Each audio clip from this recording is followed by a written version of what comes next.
You know, it's funny. People on the outside don't really get what's going on. They don't get what's going on, Fab. You know what I'm saying? They don't get that the life is so exciting now that you're on the air with KC's Corner. And it is a great time in life right now. Great time of the year. With March Madness going off. I'm your boy, Kenny Caraway, KC, Ice Cold, whatever you want to call me. And I'm here today, man. We're going to talk a little bit of that NCAA College Basketball Tournament 2014. I know since I've been starting the show, it's been real football heavy. I mean, the Niners were in a championship run, you know, that got a lot of my attention. And that's where a lot of these shows have been going towards. But, hey, everybody that knows me knows I'm a basketball aficionado. I love college basketball. I absolutely love college basketball. This is a great time of year. This is the tournament is probably the greatest thing in the game of sports. Super Bowl is great. NBA Finals, all that stuff is great. But the NCAA tournament captivates people like no other thing that is offered in sports. And it's a phenomenal event. And I'm excited. It's here. We're probably less than about 12 hours away now. Probably less than 9 hours because it's almost midnight right now. So it's almost happening. I can't wait. What I'm going to do is I'm going to break down every game in every bracket, winners, losers, sometimes give you a brief explanation why. And if you still haven't filled out your $1 billion bracket, you need to go ahead, listen to this, and fill it out. By the time this gets posted, it might be a little too late, but yeah, hopefully you're as smart as me. Now, before I get into college basketball this year, I do want to say that, you know, it took me a little while. It took me a little while to gain a feeling for this year. You had the super freshman coming in, along with Marcus Smart as a sophomore, that really jump-started the season.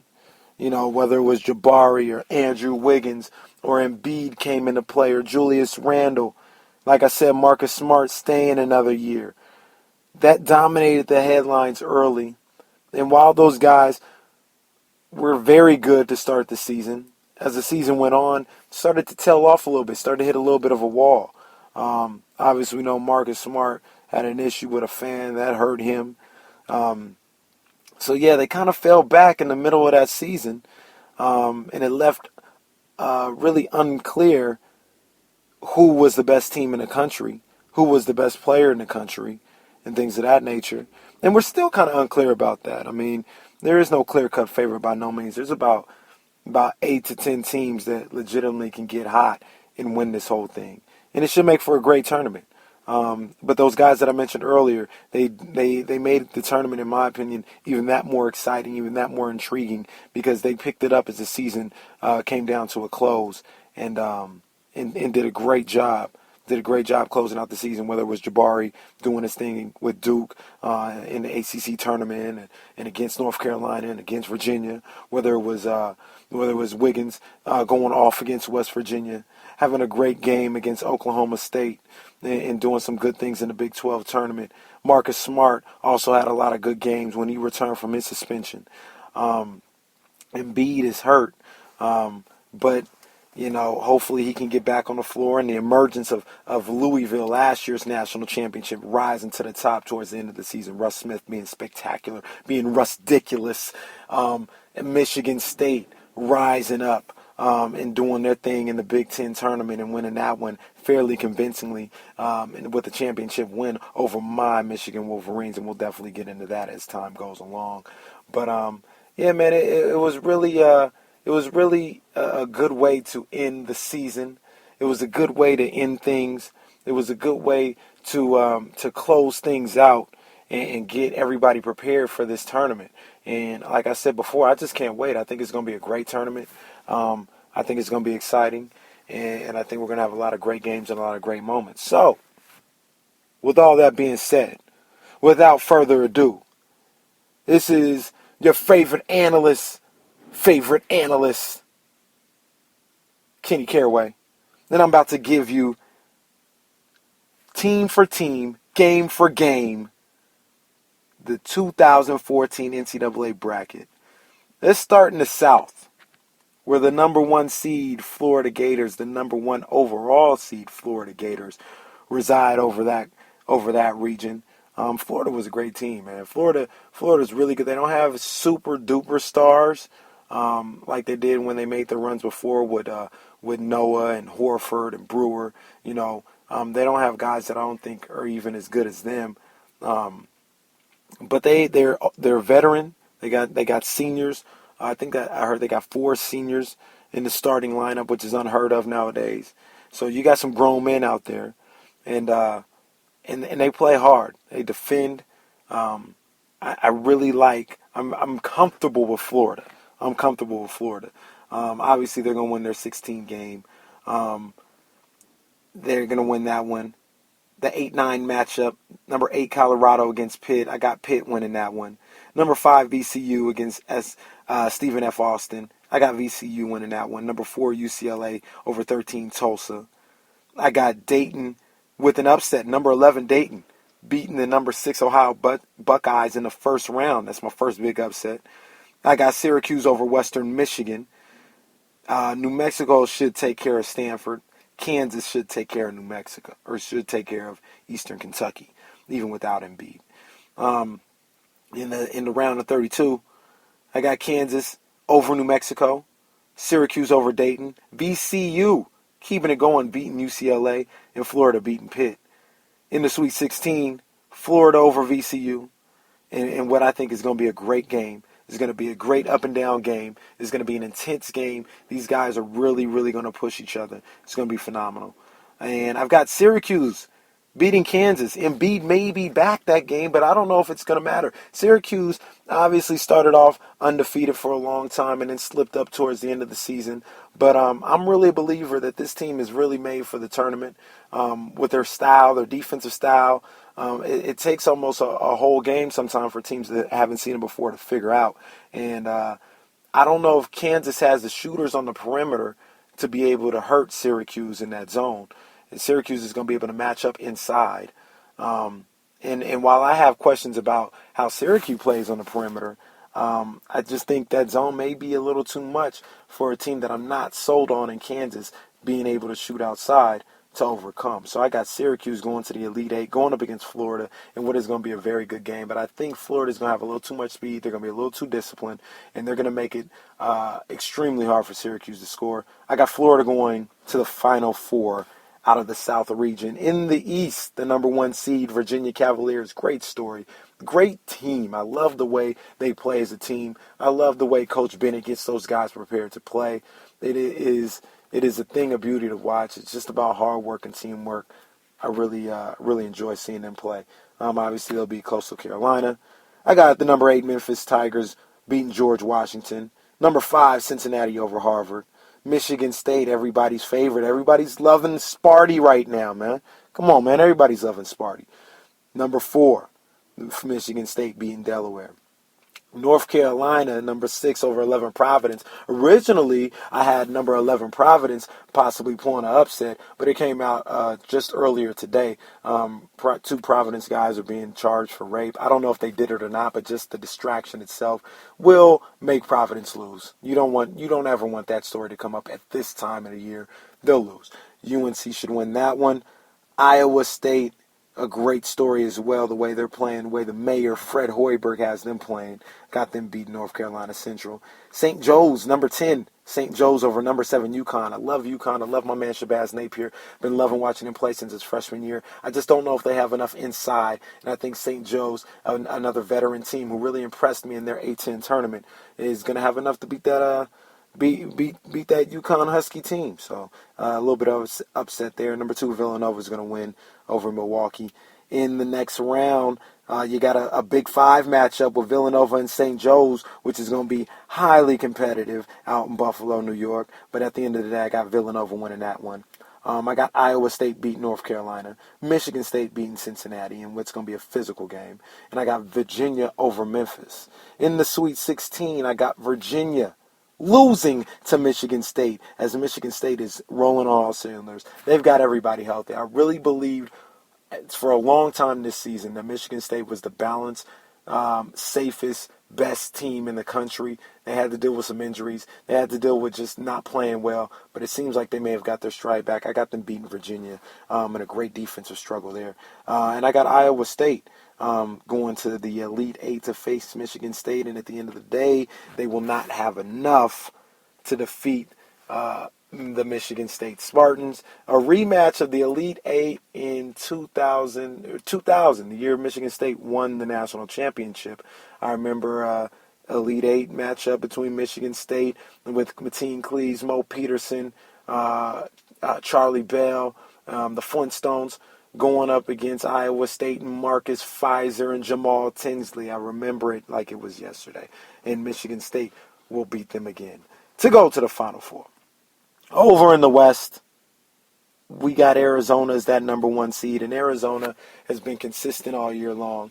But there's something about them that I just do not feel good about them. I don't know how well they shoot. I don't know where the guard play is. I like what Gordon brings to the table. I like Nick Johnson. I like what he brings to the table. And I like Tarczewski. I think that's the big center's game. I actually like him. The point guard, he's cool.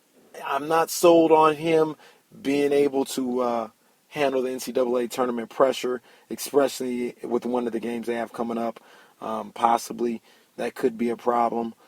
So I don't know, but I do have them, of course, winning their 16 game against Weber State. I got Oklahoma State beating Gonzaga, and a 9-8 in that one. I got Oklahoma beating North Dakota State. San Diego State beating New Mexico State. Number 4, San Diego State. Number 6, Baylor over number 11, Nebraska. A lot of people like Nebraska in that game. I'm going to roll with Baylor. I like the way they played in the Big 12 tournament. They got number 3, Creighton, and McDermott, Nick Buckets, winning easily in their first game. Number 10, BYU over Oregon in the first round. I'm calling that one right now. Number 2, Wisconsin should take care of business over American. In the next round, Wisconsin over BYU. I got Creighton beating Baylor. San Diego State over Oklahoma. And in the biggest shocker so far in the tournament, I've got the Oklahoma State Cowboys and Marcus Smart and LaMarcus Bryant. And what is that his name? LaMarcus Bryant? I forgot. Whatever. LeBrian Wilson or something like that. LeBrian Nash. Excuse me. I'm tripping. LeBrian Nash. And I can't remember the shooting guard's name, but I got all them boys going up against Arizona and thinking they'll just be too much. They'll be just a little tougher. And they'll be a little older, a little wiser, and they'll beat Arizona in San Diego. That's going to be a tough matchup. That's basically a home game for Arizona. So if Oklahoma State is going to do it, they're basically going to have to do it on the road. But I think they will. I think Marcus Smart will be too much for the backcourt for Arizona. Got them winning. Oklahoma State then will get past San Diego State in what was going to be a great game in Anaheim, which may be almost another home court advantage for San Diego State. And also, I've got Wisconsin beating Creighton to get to the Elite Eight. Wisconsin versus Oklahoma State. I've got Oklahoma State winning and having an unbelievable bounce-back season and getting to the Final Four, all the things that they've been through, being at the top of the mountain early in the season, then losing. I think they lost 7 straight games, which in that included the loss at Texas Tech where Marcus Smart lost his cool and pushed an unruly fan and got suspended for 3 games. They lost those next 3 games and was almost in danger of not making the tournament. And here they are. I have them going to the Final Four. I like the way they played down the stretch. They played Kansas tough. They played Iowa State tough and should have won. They beat Kansas at home. I just really like what Oklahoma State is doing right now. I think they'll be on a mission. I think they've been on a mission ever since Marcus Smart came back, and I think they'll have enough to win this West region. In the Midwest, which is an absolute monster. The number 1 seed is Wichita State, but also in this region, you got the Louisvilles, you got the Michigans, you got the Dukes, you've got Kentucky, you've got St. Louis. It's a murderer's row right now. Oh, my goodness. All right? So, obviously, I shouldn't say obviously because this is going to be interesting. Wichita State going up against Cal Poly. No, I take that back. Obviously, they'll win that game. Wichita State winning that one. I got Kentucky over Kansas State, in which is really a toss-up. It really is a toss-up. Either one can win this game. It depends on how Kentucky comes to play and what they're able to do with those young fellas. I got St. Louis winning their game. Louisville winning their game over Manhattan, number 4 Louisville. I got Tennessee in the upset over UMass, number 11 Tennessee, who played in the play-in game earlier today and beat Iowa in overtime, beating UMass. That's no disrespect to UMass. I recognize what they've done over the season, but I really like the way Tennessee is playing right now, and I really liked what I saw from them in that play-in game, so I'm glad I picked them a little earlier, and I think they'll be able to handle that one. I got Duke beating Mercer. I got Texas over Arizona State in what's going to be a great game. Arizona State and Texas is going to be a phenomenal game. Don't miss that one. But I've got number 7 Texas beating Arizona State. And I've got the Michigan Wolverines. My Michigan Wolverines over Wofford. In the round of 32, I've got Michigan in a tough game. It's a dangerous game. Tough draw for a number 2 seed to go up against Texas, but I got them pulling it out. That's going to be a tough game, but I think Stauskas is going to come to play. I like the way Walton Jr. has started to progress as he's gone on in his freshman year. What Horford and Jordan Morgan give you as a two-headed monster down low is great. I like Spike Aldrich as a smart point guard off the bench. Glenn Robinson III is starting to play a lot better. And Karis LeVert, what can I say about him? He's been phenomenal all year. And I think at the end of the day, if everything with Michigan is if they're hitting shots, but if they're hitting their shots, which I think they will be, I think they will get to the Sweet 16 and beat Texas. Duke over Tennessee in what's going to be a tough game. That is no gimme, but I think Duke will have enough for that one. Louisville, I think it's going to be easy work over St. Louis. I think they'll handle them easy. And the number 1 seed goes down again as I got Kentucky over Wichita State to make it to the Sweet 16. Wichita State is a great team. I can easily see them winning this game. I can see them in a scenario where they get to the Final Four. But I like the way Kentucky is playing down the stretch. I like what they showed me in the SEC tournament. I like what they showed me against Florida in that championship game of the SEC tournament. And I think they're trending up right now, and I think they'll have just enough to beat Wichita State. They will not, however, have enough to beat Louisville in the Sweet 16 in a Kentucky battle right there, a rematch of the Final Four from 2 years ago. Louisville will reign supreme in that one. They didn't get that first one, but they'll get this one, and they'll move to the Elite Eight. I got Michigan and Duke, a storied rivalry, a storied underground rivalry that you don't really pay attention to, but Michigan never beats Duke. They never beat Duke. And as a Michigan fan, I understand that, I see it, but this time things will be different. I think Michigan beats Duke in the Sweet 16 in Indianapolis, and I think they move to the Elite Eight, where their run will come to an end against the Louisville Cardinal. I love the way Rick Pitino has these boys playing. Harkness, like I talked about earlier, Russ Smith doing his thing. They are on a mission to try and defend this championship, and they're doing a great job of it right now. And I think it'll transfer into the tournament and all the way to the Final Four. At the Final Four, we've got Florida against Michigan State in one side. We got Oklahoma State against Louisville on the other. This is one hell of a Final Four. Let me tell you that right now. All right, this is a damn good Final Four with some heavyweight hitters in it. I have Michigan State over Florida in what I think is going to be an extremely tough, physical, close game in the Final Four. But I'm giving Izzo and them boys a little bit of the edge there. I love Gary Harris, man. He's been phenomenal all year. I think having that type of playmaker along with Payne, along with Appling, I think that's going to be just a little too much, and Florida's run will come to an end in the Final Four as Michigan gets to the championship game. On the other side, and what's going to be another knockdown dragout, I got Oklahoma State against Louisville. Louisville continues to roll. I think they just got a little too much for Oklahoma State. They will continue to roll all into that championship game. We're on that Monday night. Michigan State will go up against Louisville in the national championship game. And boy, this is going to be a great one. I'll tell you this. Louisville is going to be looking to beat Michigan in a Michigan school in the national championship game for back-to-back seasons. But I'm going to tell you right now, unfortunately, it ain't going to happen. I love what Michigan State is bringing to the table, even though I hate their guts. I've got to be objective in this whole thing, and I love what they're bringing to the table right now. They're tough. They're talented. They're focused. They're starting to play with confidence. And I think they're going to be this year's national champion. I've got Michigan State over Louisville in the national championship game. There it is. Tom Izzo wins another one. 14 years ago, he won his first one with Mateen Cleaves and them boys, and he's going to come back and do it again.